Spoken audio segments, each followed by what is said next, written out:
Hi అండి, అందరికీ నమస్తే. Welcome to our channel. ఈరోజు రెసిపీ వచ్చేసి అటుకులతో స్వీట్. ఇంటికి ఎవరైనా గెస్ట్లు వచ్చినప్పుడు కానీ, లేదంటే పిల్లలు స్వీట్ తినాలనిపిస్తుంది అని అడిగినప్పుడు కానీ ఇలా చేసి పెట్టండి. పిల్లలు ఇష్టంగా తింటారు, తొందరగా అయిపోతుంది. నా ఛానల్ని మొదటిసారి విజిట్ చేస్తున్నట్లయితే మరిన్ని ఇలాంటి రెసిపీస్ కోసం సబ్స్క్రైబ్ చేసుకొని పక్కనే ఉన్న బెల్ ఐకాన్ ప్రెస్ చేయండి.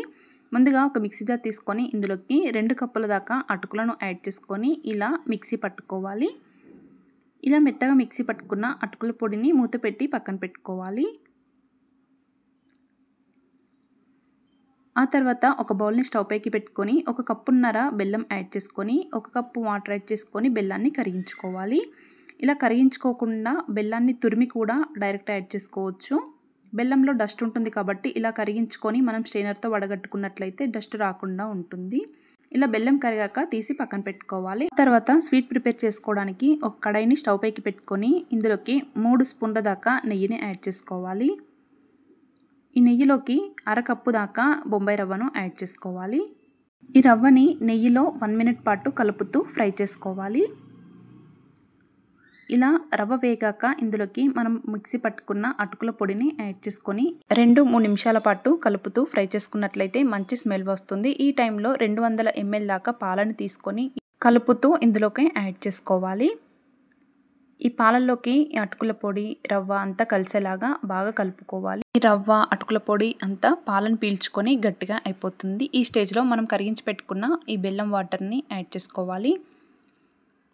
చూడండి, ఈ స్ట్రైనర్తో వడగట్టుకోవడం వల్ల ఏదైనా డస్ట్ ఉంటే స్ట్రైనర్లో ఆగిపోతుంది. ఈ బెల్లం వాటర్ కూడా ఈ రవ్వలోకి కలిసేలాగా బాగా కలుపుకోవాలి. మేము బెల్లం తినలేము అనుకునే వారికి పంచదారతో చేసినా సరే రుచి సూపర్గా వస్తుంది.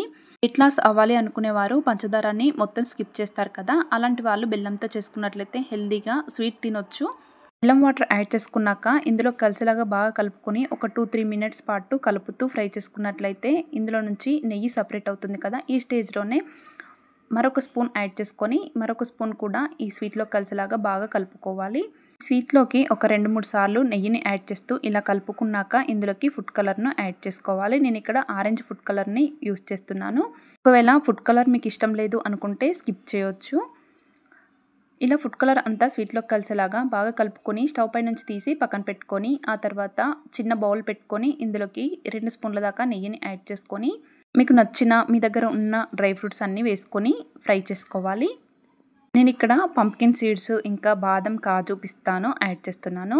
డ్రై ఫ్రూట్స్ని కలర్ చేంజ్ అయ్యేంత వరకు ఫ్రై చేసుకున్నాక 1/2 టీ స్పూన్ అంతా ఇలాచి పౌడర్ యాడ్ చేసుకొని స్టవ్ ఆపేసి మనం ముందుగా ప్రిపేర్ చేసి పెట్టుకున్న స్వీట్లోకి యాడ్ చేసుకోవాలి. ఈ డ్రై ఫ్రూట్స్ మొత్తం స్వీట్లోకి కలిసేలాగా బాగా కలుపుకోవాలి. డ్రై ఫ్రూట్స్ మొత్తం స్వీట్లోకి కలిసాక స్టవ్ ఆపేసి పక్కన పెట్టుకొని మీ దగ్గర ఉన్న ఒక రౌండ్ స్పూన్ తీసుకొని ఇలా ప్లేట్లోకి పెట్టుకొని సర్వ్ చేసుకోవడమే. ఇలా కాదు అనుకుంటే మనం రెడీ చేసి పెట్టుకున్న స్వీట్ని ఇలా చేతిలోకి తీసుకొని లడ్డూల్లా ప్రెస్ చేసి తీసుకోవడమే. బూందీ లడ్డు మోతిచూర్ లడ్డూల కంటే కూడా రుచిగా వస్తాయి. లడ్డూలు తినాలనిపిస్తుంది కానీ పంచదార యూస్ చేస్తే లావ్ అవుతామని, శనగపిండి యూస్ చేస్తే గ్యాస్ ట్రబుల్ వస్తుంది అని చెప్పేసి చాలా మంది స్కిప్ చేస్తూ ఉంటారు. ఇలా అటుకులు బెల్లంతో హెల్దీగా చేసి పెట్టండి, ఇష్టంగా తింటారు. మీకు ఈ రెసిపీ నచ్చినట్లయితే ఒక లైక్ చేయండి. మరిన్ని ఇలాంటి రెసిపీస్ కోసం నా ఛానల్ని సబ్స్క్రైబ్ చేసుకోండి.